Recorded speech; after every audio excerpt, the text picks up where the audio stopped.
Hello and welcome to the Firelink conspiracy lore through. In this series, I will play through the games as I explain, in depth, the story, which I must say is not just masterfully written, but perfectly cohesive, and is structured similarly to a work of literature, and not like any world-building project but darker, more cryptic, and exotic, as many seem to think. There is a cast of major characters for each installment, and they all have their own backstories, character arcs, and so on, just like there are minor characters, like most NPCs we meet, and interact with in the games, but on a macrocosmic scale. There are protagonists and antagonists, and all of them have a definitive beginning and ends to their stories that go in line with their narrative roles. There are themes, build-ups and payoffs, recurring motifs, drama, irony, Hollywood expects to find in a masterpiece of literature. Most of it is, however, covered by a veil of mystery and apparent ambiguity. There is a highly complex, but concrete sequence of events that happens in the world of Dark Souls, and it is possible to decipher it entirely. However, in order to do so, one must not just be willing to dissect it earnestly and with intent, but also be familiar with the general basis through which the writers created it, as in, one must be a student of history, religion, mythology, of the esoteric, of literature, and so on.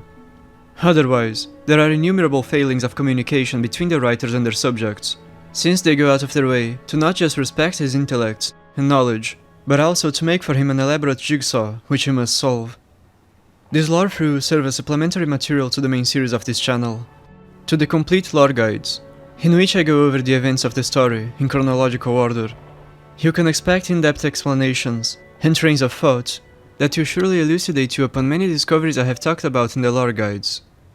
I know this is difficult to believe, but by pairing those guides with this series, not only will the macrocosmic narrative of Dark Souls have been truly solved, but every single mystery alongside it, every single detail will be uncovered. It's not just possible to do that, it's being done already, and this episode stands as proof of it. And finally, before proceeding to the lore through, I must briefly explain my method of analysis. Each and every claim resulted from years and years of careful, methodic examination.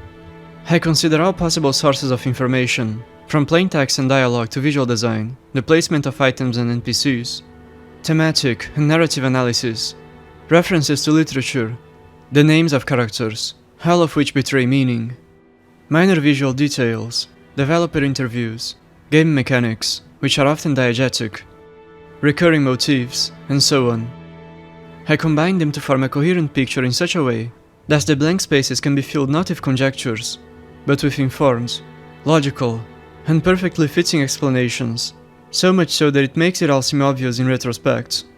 Since Dark Souls is akin to a work of literature and was written with planning, intent, and the result is fully cohesive, my analysis can reach a high level of accuracy by seeking to distill that which has been written and designed to convey any substance and meaning, through a holistic and grounded approach, instead of through the usual one, which is to look at it as though it were a Dungeons & Dragons project, riddled with meaningless details or pointless so-called world-building figments that are perceived as mere disjointed flavor, as if it didn't feature a greater and cohesive narrative.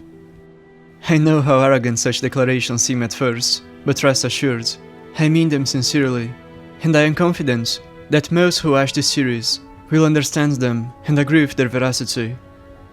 It must also be understood that textual clues are seldom inaccurate to an extent in a very deliberate and purposeful sense. Some item descriptions and lines of dialogue are shrouded in propaganda, sprinkled with falsehoods, and more often contain incomplete or misleading retellings of events. Descriptions of items are written from an in-universe point of view, much like the opening narration of each game. There are many instances where they present a mystery to the player instead of solving it, where they contain questions instead of answers, compelling the player to think outside the norm, and form a complex line of thought and web of clues that go far beyond text and dialogue. In Demon Souls, item descriptions are even less informative, often being surprisingly lacking. Its story is hidden, mostly, within visuals, symbols, references to literature, real-world history, mythos, to archetypes, etc., and not in plain text. Text is but one of many layers, an external one as that, in Demon Souls' case, that compose the whole picture. I analyze every symbol, every visual and thematic motif, every writing pattern, and spots them whenever they appear, and decipher both their whole meaning and their individual use. You could say this facet of my methodology is adjacent, partially, to those of Abi Warburg and Erwin Panofsky in their analysis of art and symbolism. Through this method, I can identify even the underlying mechanics for the magic and fantasy of the world of Dark Souls, which I've understood, after countless hours of introspection, to be solidly defined and deliberately written. I have designed a simplified graphic to show how it works. It features the alchemical relationship between the elements. The developers are definitely inspired by the Greek philosophers, by medieval alchemy, as well as Kabbalism, to develop the universes they created. Most notably, the basis for that of Dark Souls is similar to the configuration proposed by Aristotle, only the more significant elements are fire, water, light, and darkness. As a final observation regarding the way the story of Dark Souls is presented, it may be useful to think of each mystery as a murder case to be solved. There is a concrete series of events that happened, and it's the task of the detective to uncover it. He arrives at the scene and must sift through unreliable testimonies, some of which may be filled with lies or accidental distortions of the truth. No neat confession awaits him. Only scattered traces remain to reconstruct what truly happened. He must investigate the incident further and look for bloodstains, weapons, signs of struggle in the scene, footprints, fingerprints, and so on. Then, he'll form a list of suspects and work to find the culprit. Through a process of elimination and further investigation pertaining to each candidate, he'll eventually find the truth, the killer's motive, plan, modus operandi, method of escape. All will be pieced together, and the case will be solved. In this series, I will also be providing occasional gameplay tips and showcase secrets, generally unknown mechanics, and unconventional routes. I want the gameplay to feel quite fresh, even for veterans of the trilogy. That's it for the introduction. If you still didn't fully understand how I operate, don't worry. Just by paying attention to this series, you'll clear your doubts.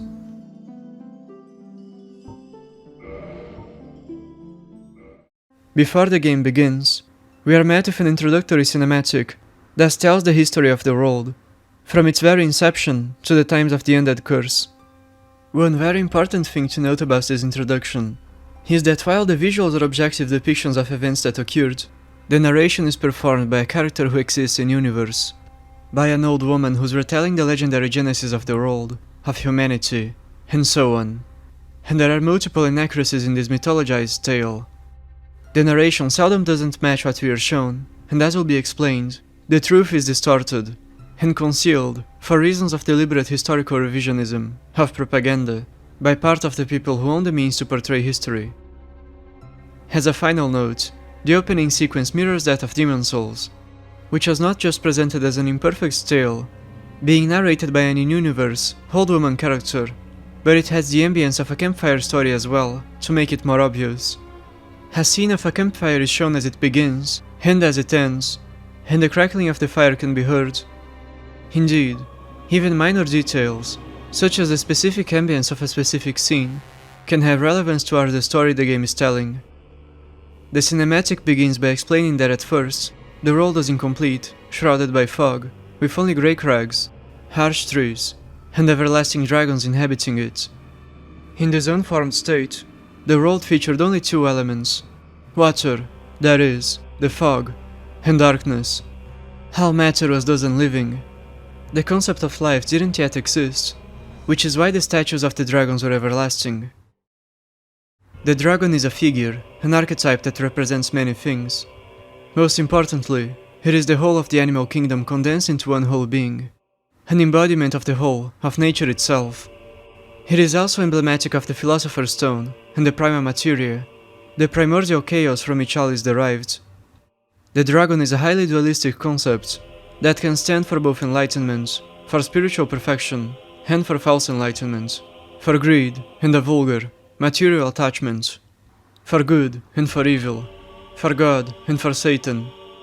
All of these meanings will be reinstated at various points of this series, when relevant to do so. The arch trees, much like the dragons, were made of pure stone, as confirmed by the description of the caduceus round shield, which is decorated with an image of the twin serpents, alluding to the twin-gendered nature of the dragon. Serpents are but incomplete dragons.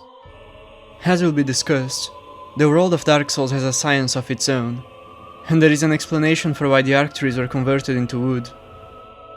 Then there was fire, and with fire came disparity. That is, the world became dualistic in its nature. Fire and light brought life to the world. Time, memory, and conscience. It was manifested beneath the surface, at the world's bosom, because it spawns during the first night, the Age of Ancients. As will be amply explained, the cycle of the world of Dark Souls, of the Age of Ancients, and the Age of Fire, is but the cycle of night and day. And a day spends about 1,000 years naturally, and so does the night. During the night, the fire, which was called the first flame in this state, is confined to the underworld, and during the day, the darkness and the water are confined to the underworld. As the fire and its light rose above and became the sun. When the first flame appeared within the earth, the light it conjured attached itself to tiny fragments of the soil. That is how the primordial man, the Pygmies, were born, similarly to how Adam was created from red soil. The soil, as all other things material, became Titanite upon being imbued with light. Titanite is a broad designation for any type of inorganic matter that was imbued with souls. It can thus be said that all creatures are made of Titanite, a fact reflected by countless drops of enemies and by countless item pickups from dead bodies. Generic types of Titanite, such as shards, large fragments, and so on, derive from the area surrounding the heart, the core of a creature. And the larger, or the tougher, the more soulful an organism is, the larger the Titanite that can be harvested from it. It's useful to think of it like this. A man with little soul within would only yield a shard of Titanite, because light was scarcely distributed around his mass from his core. A man with a gleaming soul within would yield, perhaps, a large fragment, because light was distributed in denser proportions throughout its mass from its core. There's a soul-to-size relationship as well, but it's a rule for which there are exceptions. Each special type of Titanite has, as the classification implies, a special origin. Twinkling Titanite is but the crystallized core, the heart of dragons. It can also form within beings that have fermented their hearts through exceptional processes over eons, such as the hollow clerics of the Ringed City. Its default origin, however, is the hearts of dragons, because they are the largest and fullest creatures, and their massive statures ferment theirs in such a way naturally. Think of it like the formation of a diamond. The next sequence is when the opening begins to distort, or paint a highly imperfect picture of the past. Not only are the events presented out of order, but hundreds and hundreds of years, rich with human history, are reduced to just a single chain of historical moments. I will first narrate the underlying history in chronological order, and then explain how I derived it from the clues presented in the game and outside it. I must emphasize once more, Dark Souls is not a quirky world-building project, but a masterfully written narrative with a strong literary character. Everything exists for a reason, and most things are related to the greater narrative the story is telling, through a complex web of clues of all kinds. The precursors of man are the Pygmies. They had scarcely soul within them, and as such, had weaker minds and weaker selves. They had little sense of individuality, they were genderless, like the Kabbalistic interpretation of Adam before Eve's creation. They were nigh identical to the beings that would later be known as Hollows, men who were drained of their souls by the curse. But then, a groundbreaking incident occurs. A random pygmy found a large chunk of the first flame, buried in the ground, like a piece of treasure. He harvested it, and spread it to those closest to him. He became the first of the early humans. Manus, the name of a deity from Germanic creation myth, who created the 3 Germanic tribes. But the Pygmies who received fragments of the later called Lord Soul, the chunk of the first flame, did not immediately become modern humans. They became akin to ancient hominids, and gradually, with each generation, became closer to Homo sapiens. This is expressed in the appearances of some of the oldest humanoids you see in the series, the nobles of the Ringed City, who hailed from the direct lineage of Manus. But going further, some of the men close to Manus became larger with each generation, due to the consumption of the Lord Soul. which was kept by them, and progressively distributed around like a fat piggy bank to each new generation. They became the Judicator Giants, who are still remarkably primordial in appearance, but grew exponentially larger than their ascendants. Eventually, the Humanoids became more refined, with aesthetic faces and proportions. The Royals were essentially gigantic versions of Homo sapiens. I will diverge from the timeline to substantiate this notion. Velka, who hails from the direct lineage of the Pygmy, whose mother is the Witch of Chaos, is depicted as a giantess, like her mother was. Regular men are puny in comparison to her. Nito is similarly enormous. Gwyn, on the other hand, was of lower birth. He was smaller in size. The children he had with Velka, however, were not. Guinevere inherited, fully, her mother's frame, while Flan, the firstborn, was in between his two parents. It's generally possible to identify the status of a character by looking at how tall he is, but I digress. Each evolution to man's biology came with civilizational improvements. By this point, man had not just family, hierarchy, and language, but culture and advanced societal structures. By studying fire, man learns to control it. Thus was developed the art of metallurgy, as well as the most primordial form of magic, flame sorcery. The nobler one's blood, the more soulful he is. There are two main royal lines which intermarried, and the most significant union was that between Nito and the figure who'd later become known as the Witch of Izalith, the creator of flame sorcery. They'd have several children, dozens of them. A particular group of women among them would study flame sorcery with their mother and master it. They'd later be called the Daughters of Chaos. A man could live for as long as he had a source of life to consume. As such, the nobles lived for as long as their vessels could resist. Alas, their flesh yet aged. When men grew old, so also their bodies yearned for a deep, undisturbed slumber. Most would retire themselves from society to rest in peace. Manus had been the first to go, for he was the first to be. A stone frame adorned with a simplistic depiction of the primeval shape of humanity served as his deathbed, and within it he would rest, forever. The souls that left their bodies would be recycled into the world, giving rise to new life. During this expansive period of development, men were confined to the underworld, where they were born. They had never left the endless depths they inhabited, but that would soon change, for man's nature demanded more. For to be a man is to be imperfect, and thus, desire for wholeness, to search for paradise. Amidst their study of the natural world, Nito's wife, alongside her daughters, braved through the limits of the hollow earth, and reached the holes of the archtrees that connected their interior realm to the exterior, to a brave new world. And they saw incredible things, fantastical creatures that had horns, and were greater in size than a score of their own. They told what they'd seen to their kin, to Nito and his sons, causing their imaginations to run wild. And soon, the women sculpted statues that mixed human anatomy with that of the creatures they'd seen, and animated them through an epiphany which they devised from studying the essence of life through their study of fire itself. This practice gave their civilization its name, Land of Stonemakers.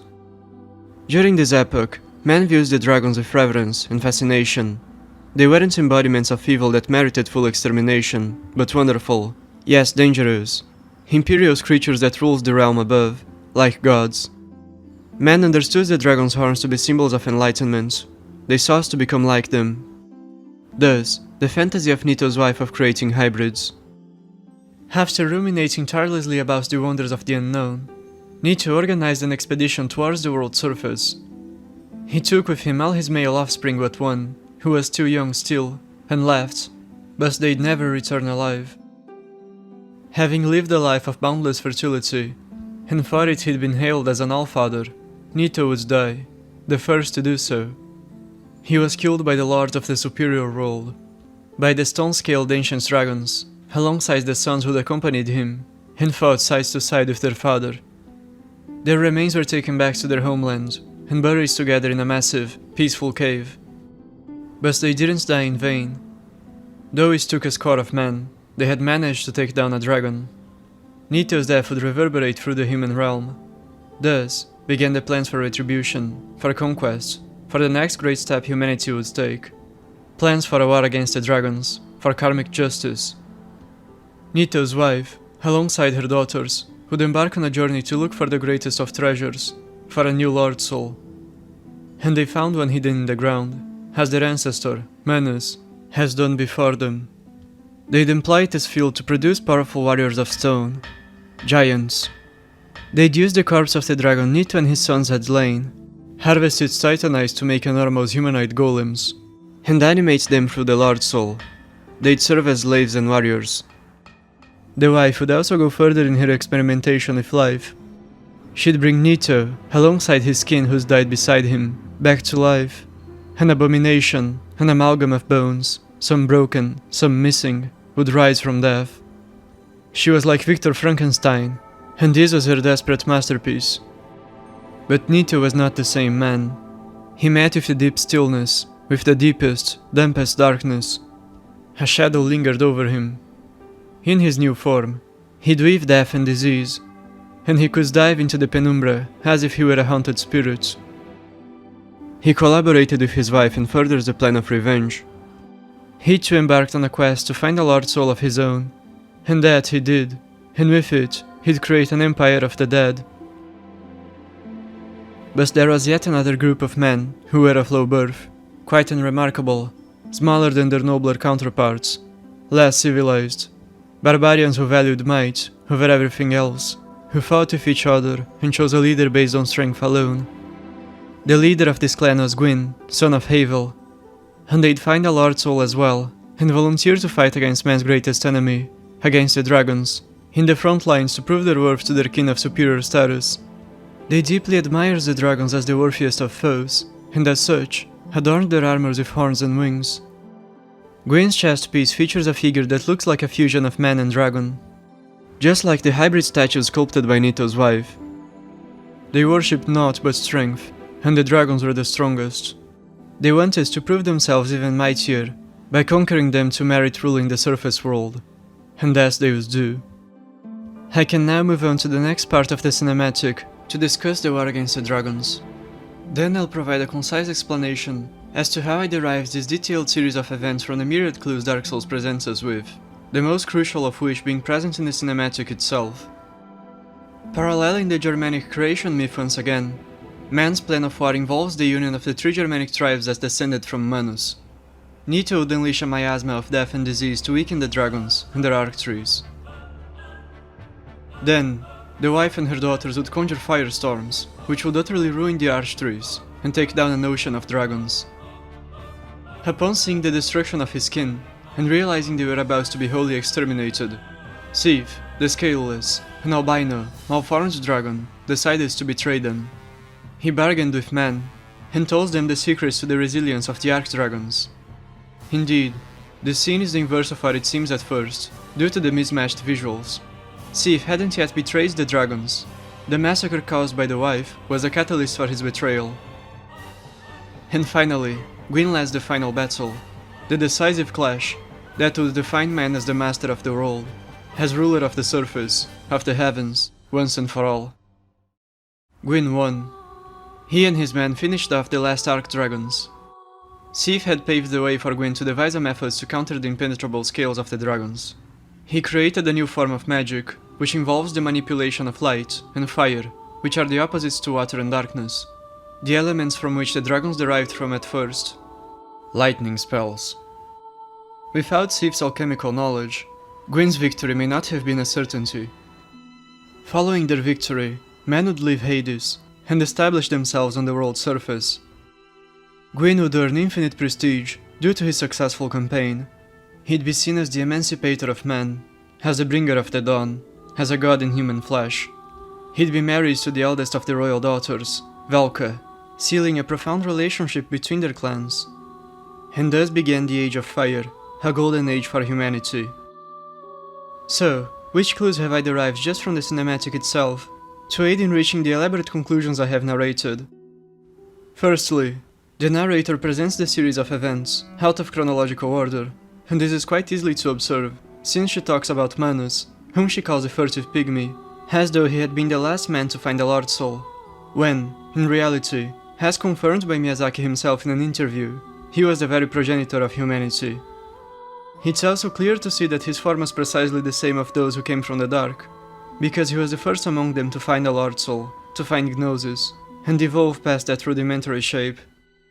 But secondly, and most absurd of all, is how the tale we're told skips through centuries and centuries of human history. It goes from the birth of the hollow primitive humanoid, to the discovery of a Lord Soul by a fully developed, refined human, who's clearly part of an advanced culture. It's like summarizing the history of the humanity of the real world along these lines. In the past, ape-like hominids began to evolve, and then they fought in the Trojan War. Thirdly, one must then question why the narrator omitted so much. Could history simply have been lost to time? The answer is that the tale she tells is the product of a deliberate revision of history, of propaganda from Gwyn's empire. It was told in such a way as to portray Gwyn as the savior of humanity, and to not take the spotlight from him at any moment, to portray all of human history as centering around his role in the victory over the dragons and the birth of the Age of Fire. Manus, the very progenitor of humanity, was but a mere furtive pygmy. The only comment reserved for him is that he was unremarkable, easily forgotten. Nito and his wife were above Gwyn in the hierarchy of humanity. They were the equivalents to a king and a queen, while Gwyn was but a barbarian of lower birth. Yet, Nito is only introduced after he's died, and been brought back as a monster, and is called First of the Dead. And his wife is called, perhaps somewhat derogatorily, the Witch. We never even learn her name, and her daughters are called Daughters of Chaos, a title that would only arise hundreds and hundreds of years later. Meanwhile, Gwyn was called the Lord of Sunlight, and his men were called his Faithful Knights. He was the only character to get an unambiguously positive portrayal. The part during which she tells of the war against the dragons was similarly manipulated, and we can conclusively ascertain that for two reasons: changes in the scenery and time of day. Most obviously, though Gwyn was presented as the first man to clash against the dragons, we are shown that when he left the Arc Tree with his knights and came to the surface, the soil was covered by melted, decomposed bodies of the dragons the witch had killed with her flame sorcery. We can observe this same biomass, though in a fresher state, when we are shown Sif mourning over the bodies of his brethren, as the witch and her daughters are assaulting them with hellfire. Sif only betrays them after experiencing that cataclysmic attack from the witch, and it was through his aid that Gwyn was able to create his lightning-based spells. And finally, we can look at the sky and see that Nito's miasma was unleashed right before dusk. The witch conjured her firestorms during the twilight, and Gwyn's invasion took place as dawn broke. As for the realization that men were confined beneath the earth, there's visual evidence for it. Every scene that features men before they fought in the war, from their very genesis to the hunt for Lord Souls, which spanned over eons, took place within caves, as the world's depths. Gwyn's introduction depicts him with his men, as they are about to leave to bring war to the Archdragons. And the inverse is true for the dragons. Every scene in which they appear, from their genesis to their extinction, takes place at the surface. There's also contextual evidence for it. By applying both inductive and deductive reasoning, we can first infer the obvious notion that man didn't wage the greatest and most difficult war imaginable against the most powerful beings in existence for no reason. They sought to conquer territory, which is also the primary reason for wars throughout history. And lastly, there's both the in-universe and the out-universe mythological, archetypal narrative. Gwyn's title of Lord of Sunlight, or Lord of Light, is intrinsically related to this development. By conquering the world's surface, he brought to men the dawn, the light of day. They would live not within the bowels of the earth, but gazing at the heavens. Gwyn himself would build his castle, Hanorlondo, as the tallest point in the whole world. Atop the tallest destroyed arc tree, the appropriate location for the God Emperor of an emancipated humanity to live in. The exact opposite of the location humankind used to inhabit before his era. And there's yet another layer to this narrative.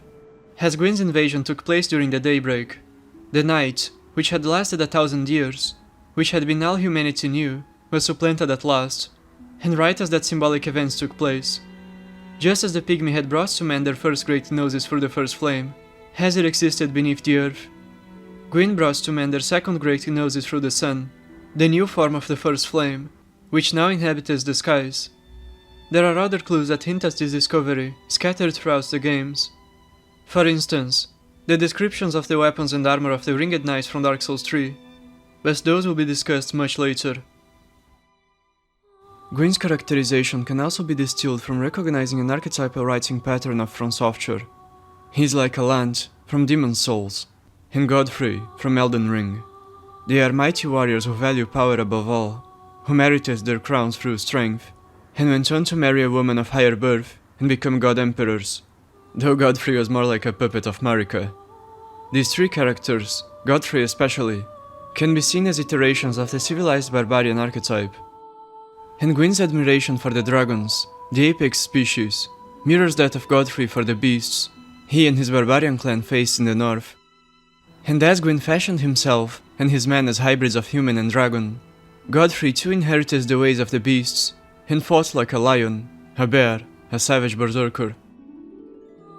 Now, I'll further explain what I said about Nito and his death. Nito's title of First of the Dead only makes sense if his death had been unique.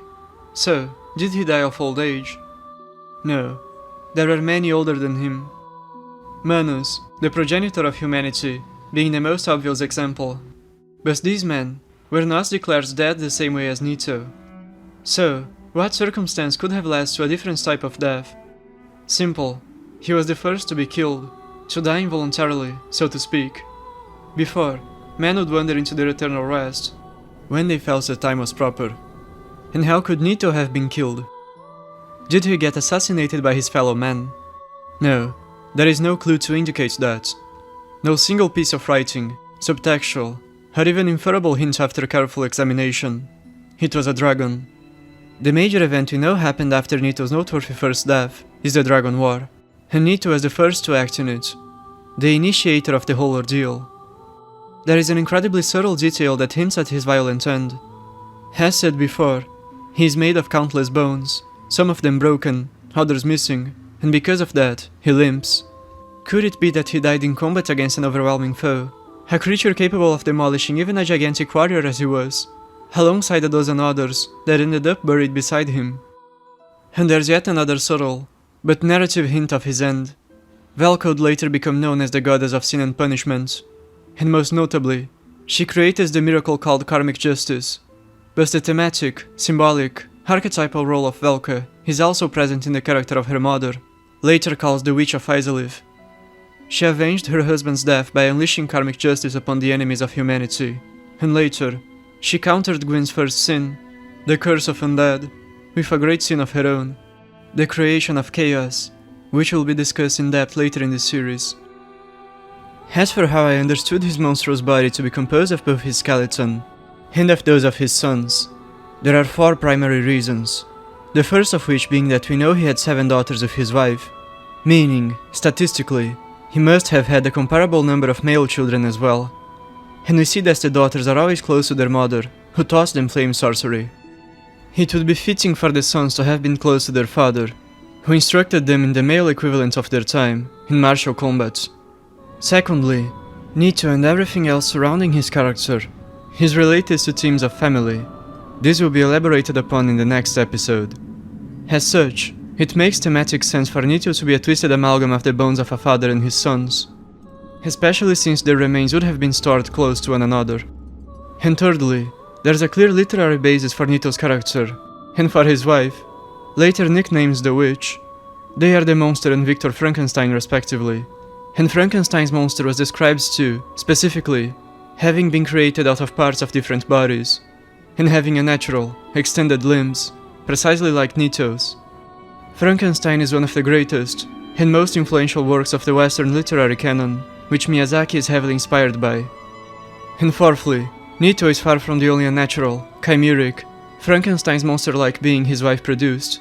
She was the very mother of all demons, which are artificial creatures molded from a variety of organic remains. It would be more than fitting for her first experiment after the initial demonic statues, which she managed to bring to life, to have been centered around bringing back the husband she'd lost, who'd been the first man to ever die. She was a grieving wife, who was blinded by her loss, and demanded retribution. Her arc was akin to an inversion of that of Victor Frankenstein, mixed with that of the monster himself. Before moving on, I must make a few more observations regarding the Dragon War, and its consequences as they pertain to what we see in the opening. The first of which being how we can see that, before the dragons had been exterminated, the world was still as it had been in the Age of Ancients, a barren wasteland. Forests began to form only after the dragons had perished. It was from their remains that fauna and flora spawned at large. The coming of the fire also gradually condensed the fog into water, sending the elements to the underground, forming the first rivers, the seas, and so on. We can see that as the day advanced, the fog that shrouded the world dies down. As I have explained before, Dark Souls has its own kind of science, which though fantastical in nature, is still perfectly grounded, cohesive, and mechanically sound according to its role and its logic. And thus, each phenomenon that happens shouldn't simply be ignored with an excuse like, "It's just a game, bro," or "It's just fantasy and magic, so it doesn't matter. It's not that deep, bro." Though the Archdragons had been fully extinguished, from their bodies rose all kinds of draconic beings, most notably their closest descendants, which are often called Ancient Dragons, despite not being the same as the everlasting dragons from the Age of Ancients, which were, at first, lifeless statues, that were then granted life after the first flame was born into the world. And finally, thus the Archdragons were brought to life when sparks of the first flame naturally traveled upwards through the holes of arc trees, and proceeded to inject souls into the stone statues that were positioned beside the trees. We can see this process happen, subtly, as the very start of the cinematic. The dragons were once wholly unconscious, devoid of any life, and thus everlasting and immovable, but fire alters their constitution, and makes them vulnerable to death. That's also why the arc trees, once made of pure stone, like the dragon statues, turned into wooden trees. Fire alters their constitution similarly. After the narrator briefly mentions the Age of Fire, she advances instantly towards the coming of the night, and subsequently to the curse of undead. While the previous sections were presented out of order, this one is not, but it contains the most pernicious distortion yet. It not only omits the true origin of the curse of undead, it implies it was a natural phenomenon, that it came alongside the endless night. But that very notion is contradicted by what we are shown. The curse was a fabrication.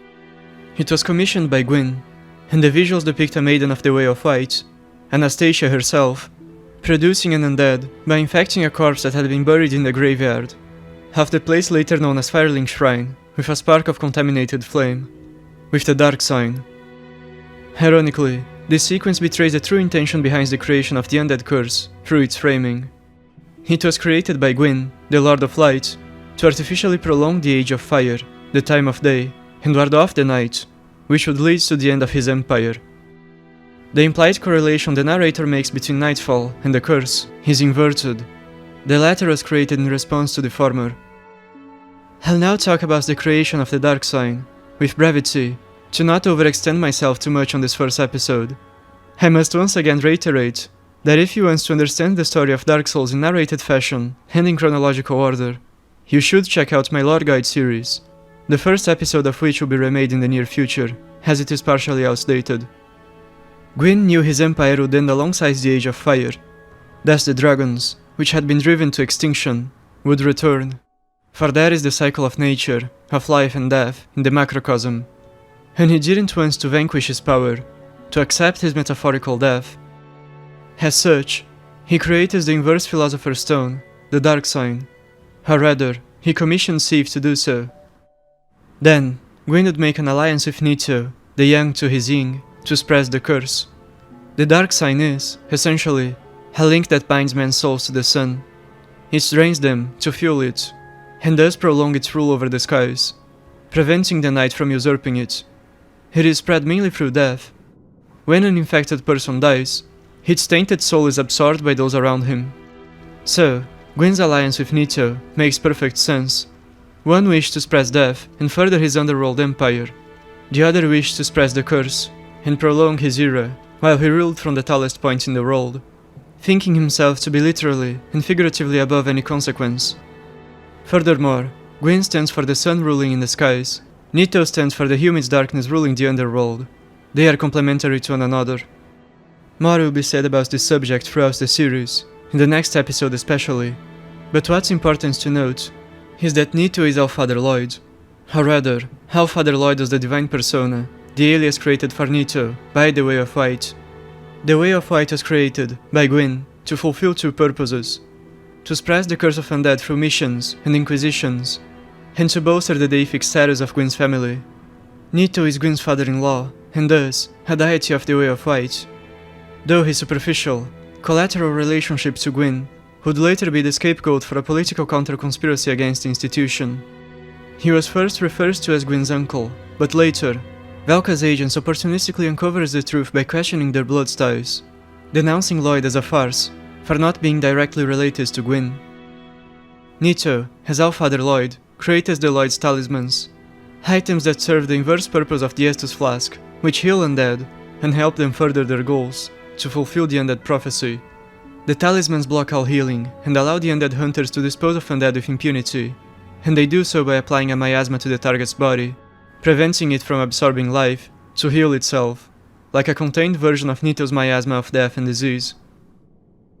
Back to the cinematic, we see that Anastasia inserts the contaminated spark into the eye socket of a corpse, and the scene quickly cuts to a depiction of the dark sign. Though we are not directly shown, it's clear that what will happen with the corpse is that it will revive as undead. As the very name of the condition implies, the undead can't die properly, but what does that actually mean? It means their souls don't reincarnate into the world. They are cut from the natural cycle, and act against it by artificially fueling the sun, and prolonging the time of day, beyond its original lifespan. But not only that, the undead are set to under the earth, until their bodies are utterly drained of soul, and they become hollows. Men so devoid of life, they lose their minds, their memories, their sense of self, and often turn to violence to quell their desperate hunger. It's much unlike how men used to age and die before the curse. They would, when they felt the time was ripe, go rest in peace, and were allowed an undisturbed slumber, as their souls are gently reincarnated into the world, creating new life. An undead can never rest. Their fate is to struggle, until all they have is stolen from them.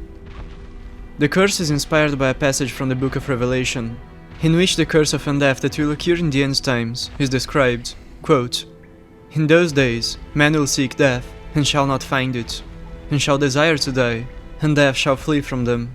End quote. I'll later explain the macrocosmic consequences of the curse, which are also integral to understanding the mechanics of the world of Dark Souls. And so, the game finally begins. Yes, indeed. The dark sign brands the undead.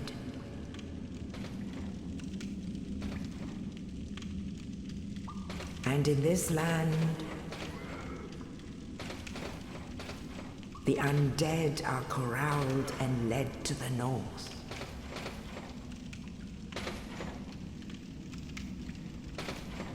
Where they are locked away to await the end of the world.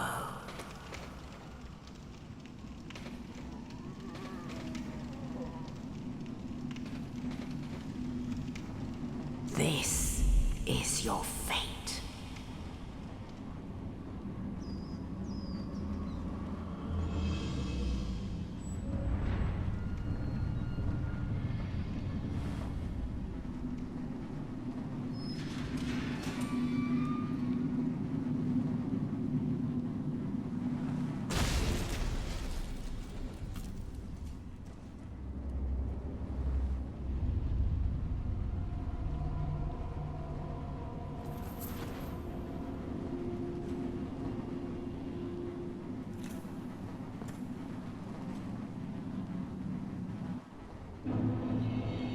Note how this scene and its narration perfectly match the biblical prophecy.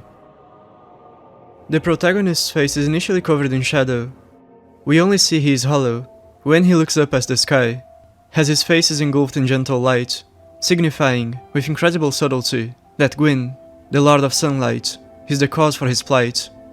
But at first, it seems as though the light of the sun is equated with salvation, since he looks up at his benefactor. It's a subtle moment that carries symbolic intent, and its dualism, its double meaning, is mirrored in every set piece. The chosen undead is saved by Oscar, a knight of Astora who throws to us the key to our cell. This scene is symbolically, thematically meaningful in multiple ways. And the Undead Asylum as a whole is a set piece that inversely mirrors the opening cinematic, as in, while the introduction displayed a pro-Gwyn depiction of events, the Asylum is where we're introduced to Velka's counter-conspiracy, and where Gwyn's plot is subtly exposed for what it is. The Undead Asylum is located in a cloudy, seemingly pre-dusk setting, but it's the opposite. The sky is, in reality, the twilight before dawn, and the sun shines above. This is the consequence of the Undead curse, of reversing the endless nights that was mentioned in the cinematic. But Oscar appears on the roof of our cell, eclipsing that very sun, for he is an unknowing pawn of Velka's conspiracy, which aims to do just that, to eclipse Gwyn's sun and restore the natural balance, the ultimate karmic justice, for Velka is the goddess of justice, of sin and punishment. And the protagonists of Velka's plan are the meekest of men, the struggling undeads themselves, who are compelled to become the emancipators of their kind. Before proceeding to discuss the Undead Asylum, one crucial detail that informs us of an in-universe mechanic must be pointed out. Items of all kinds come in the form of souls. That isn't just a gameplay convenience, it is, again, an in-universe mechanic that adheres to the logic of the world of Dark Souls. Souls are memories, and objects become memories, and thus, souls. And we pick them up as souls. When we interact with a corpse to loot, say, a piece of armor, a sword, we are not looting the physical object, but a memory of it, its ideal form, its soul. This is why our character's inventory is effectively infinite, and why what's seemingly just a simple wooden box can store a nigh infinite number of items. This is why Oscar throws down not a key, but the corpse of the jailer who holds the key to our cell. His body contains the memory of the key, which the protagonist could transpose. Miyazaki is an expert at integrating gameplay mechanics into his worlds, yet most people take this fact for granted. The function of the Undead Asylum is to be a prison for undead. Members of the Way of White captured all undeads they could find, and stores them in pots, which are a recurring symbol of containment, of sealing, and locks them in cells to rot away and be forgotten. That would further Gwyn's plan. One of the best forms of sapping away the souls of undead to fuel the sun is to imprison them. The dark sign will make it so their light will be drained, the sun acting like a cosmic leech.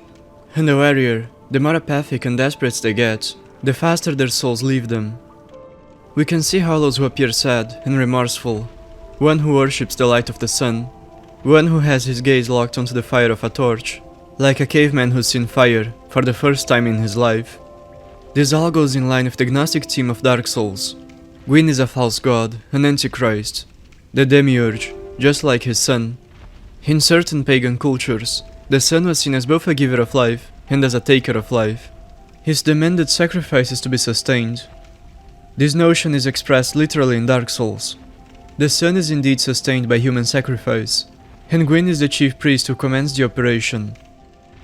The Undead Asylum is not always a prison, however.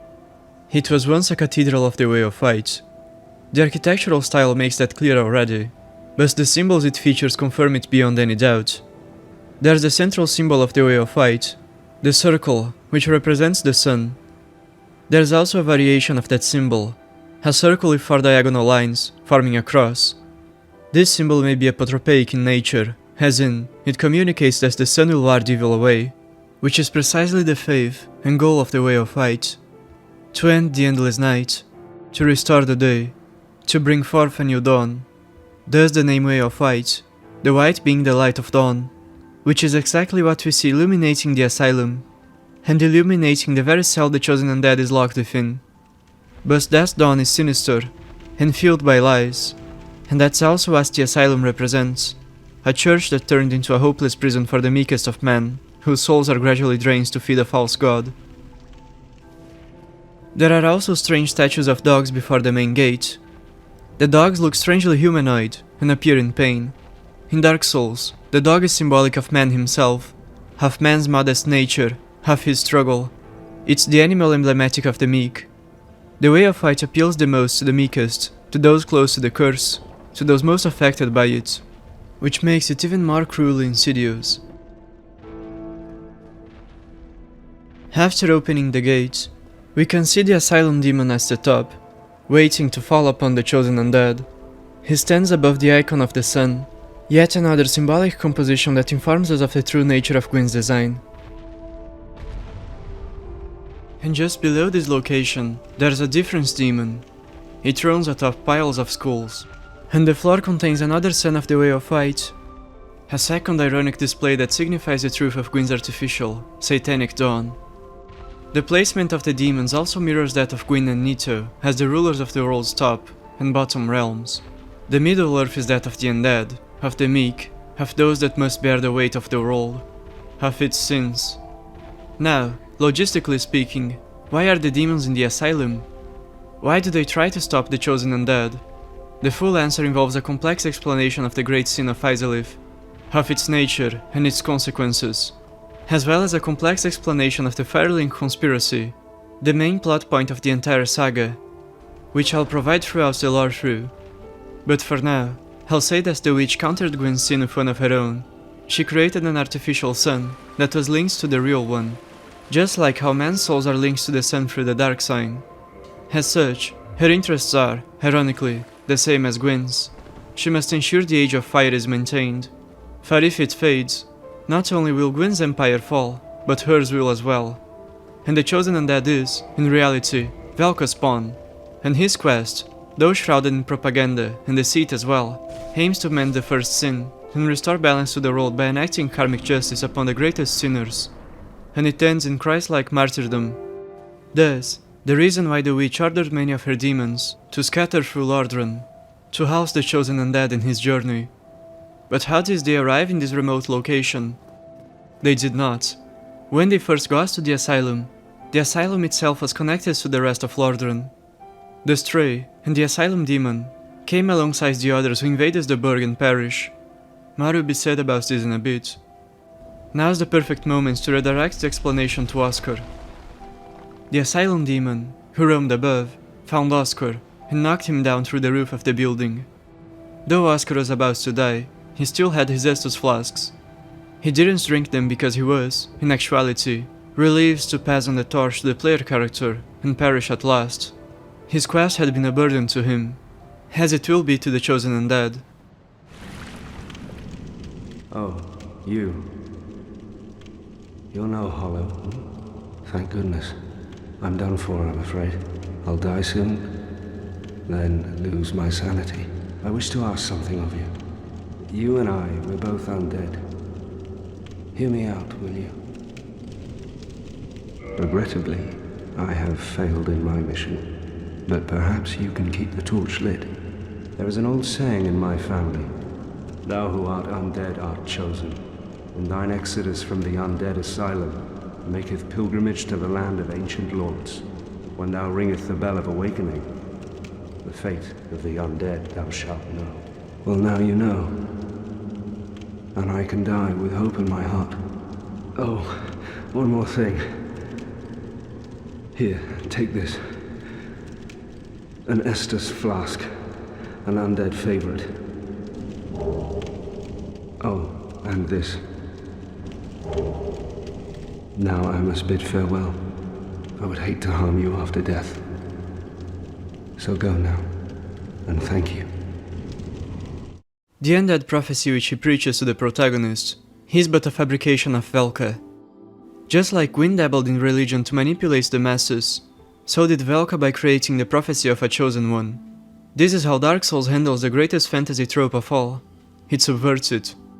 The prophecy is but a tool for a greater conspiracy, and the chosen one is but a pawn following that occult's design. It's also relevant to point out that the version of the prophecy Oscar tells the player is incomplete. He speaks of only one bell of awakening. That's the norm for how information is relayed in Dark Souls. Time and space claim their talks, and more often than not, information is told through an age-old game of telephone. The first character we meet being from Astora is no coincidence. Astora is within the Middle-earth. A large part of what constitutes the Middle-earth is Astora, half of it to be precise. And there are many ways of assessing that notion, which will be addressed in greater depth throughout the series. Astora is the realm of the common man, the realm of the noble knight, and it is from there that the main, archetypal From Software protagonist hails from, for all this origin represents. Also, Velka was the deity in charge of the whole of the Middle-earth, while Gwyn was charged with ruling the world of men above, the upper realm. There are no statues of Gwyn throughout the Middle-earth, but there are dozens and dozens of Velka.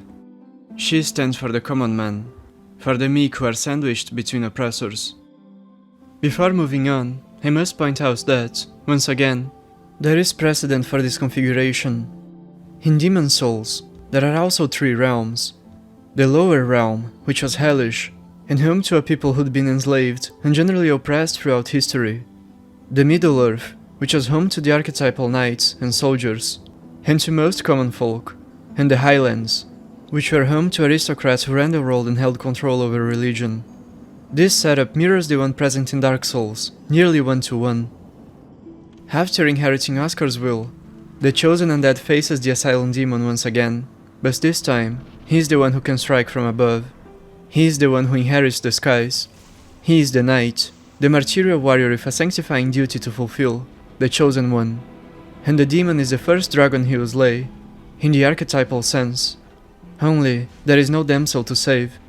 The damsel in question is, in reality, a dark witch, and has been pulling the strings from the knight's shadow, even after her self-sacrifice, from the start of his journey to its end. Upon slaying the demon, we received the key to the gate before us. It had eaten it. And though the protagonist didn't harvest its innards, as its body, as happens with those of most great beings, dissipated into souls, for they exist in Lordran as memories, and its memory was extinguished. The soul, the idea of the key was granted to him. We passed through the gate, and reached the end of the area, which is a cemetery covered by snow. More will be said about it in a bit. One last detail I want to mention is the presence of an undead who got killed by the stray demon by being violently knocked onto the fence near the cell of the chosen undead. He was wearing a sack on his head, the reason for it being quite simple to grasp. Some who were losing themselves to the plague wished to hide its effects on the body by covering their heads with, well, simple sacks. It's possible they did so to avoid the gaze of others, like lepers, or that their minds were so ill by that point that they felt they could truly hide the curse. Then, a giant crow is summoned to transport the chosen undead to Lordran, so he begins his journey to fulfill the prophecy. The fact that a crow picks him up de facto confirms the main plot was devised by Velka, that she is the one pulling the strings and so on. The Undead Asylum as a whole is a perfect compact demonstration of Dark Souls' visual, symbolic, and contextual storytelling. Before we move on to the Firelink shrine, I will explain what Lordran is. After the creation of the curse, the timeline was majorly disrupted. Both time and space were made volatile, but it's possible, still, to understand their chaotic machinations. Before, there was a simple, linear timeline, and men are tied to it. But undead become homeless. The more they lose themselves, the more they drift from that original timeline. And the same holds true for their original place in physical space. For instance, by traveling in one direction, an undead is also traveling through time, and he can never get back to his original spot. Thus, why the bonfires become his only homes. Lordran is but the melting pot of ruined realms as the center of this fractured time-space, a cursed reality, which is why it is called Lordran, the Land of Lords, a name that comes, specifically, from ancient legend. The legend is ancient because Velka devised it in the past of the original timeline. And Lordran is what the whole of human civilization would become in the ruined future, in relation to that place in time. This is also why we later learn that heroes centuries old phase in and out. Any man who becomes undead at any point in the original timeline eventually joins this convergent realm. Undead were told the Lords of Legend reside in Lordran, which is what earns the place its name. And indeed they are in Lordran, though the quest of the chosen undead is precisely to end them and bring upon them karmic justice for their sins, on the behalf of the goddess of sin and punishment. Laurentius hoped he'd meet the legendary progenitor of pyromancy. However, she has turned into the bed of chaos, and Izalith had fallen in Lordran's place of the timeline, for instance. And Gwyn, the god emperor of humanity himself, is but a husk. Lordran is like a dream realm made of imperfect memories of ruined nations, a condensed soup of places that were once part of a more coherent, broader whole. The same holds true for Drangleic and Lothric. This particular phenomenon is explicitly shown through the DLC, in which we explore a township, Hulasil, a place that had once been connected to the rest of the world, but that, in the Lordran we explore in the quote-unquote present day, has sunken into the abyss, and thus simply vanished from existence. Only tiny pieces of it are still present. You can think of it like this. The world itself has a mind that is ailing because of the curse. And when it forgets a place, that is, when a place sinks into the abyss, that place is erased from the reality it is imagining through its memory. The whole of the world is akin to an undead itself, and is thus constantly hollowing. More will be said about this later. The notion I have just explained comes with a set of interesting realizations, among them being that each and every named kingdom, each named city, is featured in the games themselves, and there is a clear out-of-universe reason for it. Miyazaki didn't write Dark Souls as a random world-building project, but as a game, and games tell their stories through gameplay, and so on. He thought it more interesting to design an experience that would immerse the player in a ruined, compact world, and uncovering the story behind its downfall is part of the experience. The player gets to explore each area that is named, though a twisted, spoiled version of it, because one of the main themes of the series is death and decay, and a great way of delving into it is by making the story set in a dying world. That's a great part of what makes the story of Dark Souls so exceptional. No one would expect a place that is mentioned as being like A, looking like B when they reach it. That's also what characters of Dark Souls themselves often experience. It's useful to think of the time-space relationship of the world of Dark Souls like this. First, there was a linear, two-dimensional timeline. Then the curse arose, and it added a whole new dimension, creating a three-dimensional configuration. Lordran is its nucleus, acting like a black hole, drawing all undeads to it. And there are other lines that create points of interest diverging from it. However, they all simultaneously converge into it. The Undead Asylum is one such point, and Velka's Great Crow transports the chosen undead from it to that center point, to Lordran.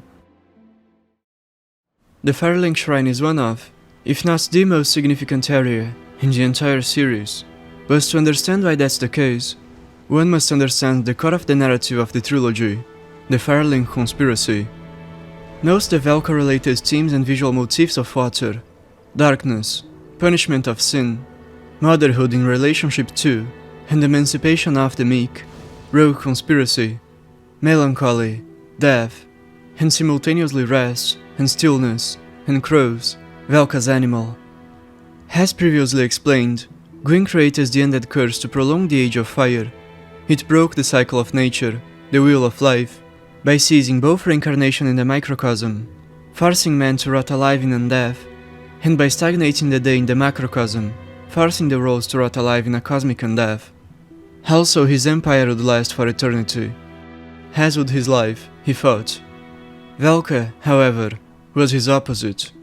Gwyn was the first sinner, and Velka was the goddess of sin and punishment, and she would unleash upon her proudful husband karmic justice. She devised a counter-conspiracy of her own. She engineered a way to undo the damage caused by the curse, by using the very dark sign as a mechanism to extract the light of the sun towards the underworld, which would reverse the artificial prolonging of the day. That mechanism is firelinking. The dark sign is manifested as a hole in men's hearts, the organ that holds the core of their souls, and from which blood, which is imbued with said souls, flows through the body, that links them to the sun. Through linking the fire, that is, by offering themselves to a special bonfire as the underworld, that was created through a ritual which involved Velka's self-sacrifice. Her remains are the bonfire's fuel. That same link could be used to extract energy from the sun. Gwyn wished to sacrifice everyone to live on eternally, but a simple undead can combat his terrible deed by doing the opposite, by volunteering to become a martyr. However, that undead was guided by a set of lies, which Velka had carefully constructed to compel his drive, and which her followers spread around to make popular. The Undead Prophecy. She collaborated with the serpents, who are but incomplete dragons who seek to become whole again, who seek to regain power, which they naturally would, had Gwyn not shackled them, alongside the cycle of nature, of day and night, of life and death. The goal of Velka was the same as that of the serpents, to end the Undead Curse, which would restore the balance of the world, and thus leads to the end of the Age of Fire. This brilliant ploy was, of course, carried out in the shadows, through underhanded tactics, through lies and deceit, Velka is, after all, a rogue witch, and she is emblematic of the darkness, of the moon, of the feminine principle, and of death. As Gwyn is the fruit of life, but also of ignorance and matter, Velka is the fruit of knowledge of both good and evil, which is also the fruit of death. She is Eve, and made a covenant with the serpents to conspire against Adam. Dark Souls is riddled with biblical references and allegory. That's one of them. However, it must be said that Gwyn is not pure evil, and Velka is not pure good. Both are grey, and each has a point that can be argued for or against. The Firelink shrine is not in honor of Gwyn, but of Velka. Its central figure is a statue that depicts Velka as a giver of life, but the symbolism of the statue goes deeper. The newborn she holds is Flan, the firstborn of her and Gwyn, and he was hailed as the god of flame, because he became the greatest icon of the Age of Fire, of the Golden Age of Man. Just as Gwyn was the Dawn, the Lord of Light, his firstborn, the vigorous Flan, whose name means red of hair, and his hair was like flame itself, a scarlet mantle arranged upwards, as though his head was a bonfire, was the Zenith, the god of flame. But the statue of the shrine stands above a sea, a body of water, representing the subversion of the Age of Fire. Velka is killing the Age of Fire to bring forth an Age of Water. The baby she holds, then, is emblematic of that new era she aims to birth.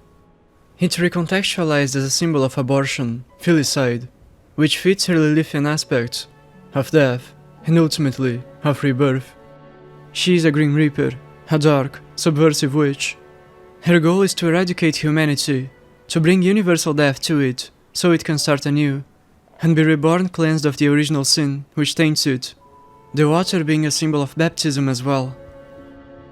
Beside the statue of Velka is a special chest, a magical chest that is usually empty, but will hold any key items the player missed, for one reason or another.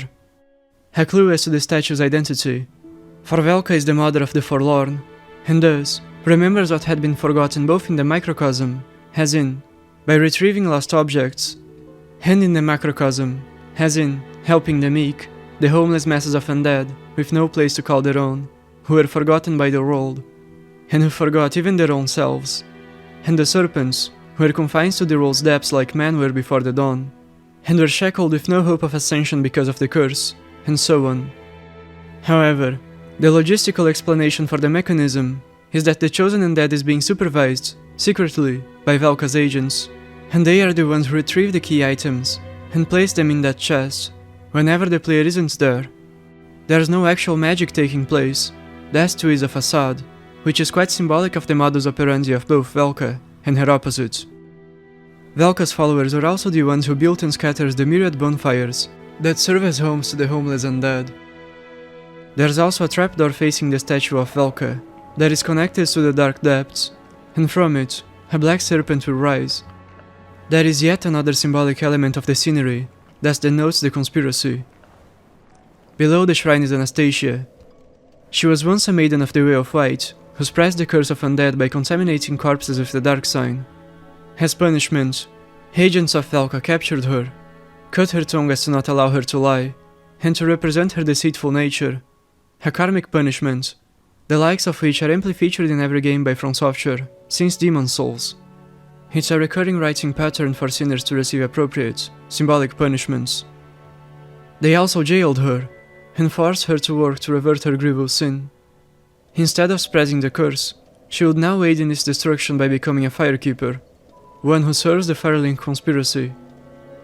Interestingly, the title of Firekeeper describes both the job the maidens of the Gwyn-led Way of White had when they kept and spread accursed sparks of flame to produce undead, as well as the job they'd perform for Velka's Firelink conspiracy, for which they tend to bonfires by linking their very beings to them.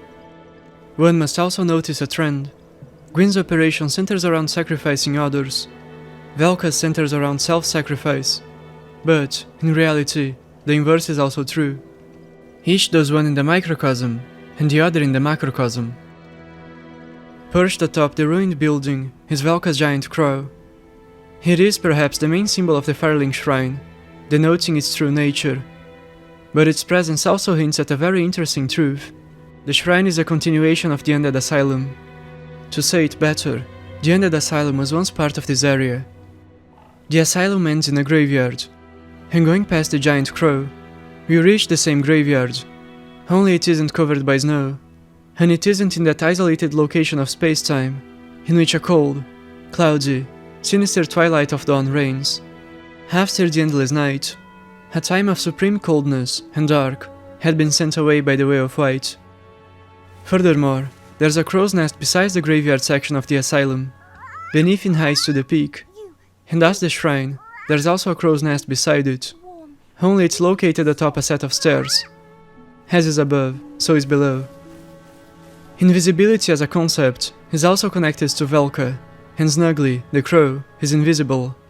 Snuggly is the nestling of the giant crow of the shrine. The graveyard section, which was once part of both the asylum and the shrine, was a church cemetery, for the great structure that we explore in fractured, ruined form was once a great church. Only, the cemetery had its function subverted by Anastasia when she served as a maiden of the Way of White. The graves are defiled, and the dead are brought back to life through the undead curse. Men weren't laid to rest in peace, but made to endure eternal suffering in the flesh. This rupture between the halves of the church, of the Undead Asylum and the Firelink Shrine, is emblematic of the rupture of Gwyn and Velka. Thus, one place stands for Gwyn, a prison that holds the meek captive and drains them of their souls to fuel the day through the curse, which will extend man's rule over the world's surface, preserving thus the life of humanity, preventing the night from ending it, and restoring rule to the dragons, forcing man back to Hades. The other, for Velka, a sanctuary for the meek, an anchor to their journey, whose aim is to emancipate the undead and heal the curse, but also a place where they are deceived and work to fulfill a conspiracy to bring death to all humanity. And this is the end of the first episode of this ambitious lore through. Thank you so much for watching. If you want to support my work and get access to a Substack-like blog, in which I post analysis of the Bible and religion, and of literature, films, music clips, manga, anime, other games, and more, you can join my Patreon. By subscribing to it, or by becoming a member of the channel, you also get access to an exclusive Discord server, in which you can talk to me directly. Again, thank you for watching, and I hope you have enjoyed the video.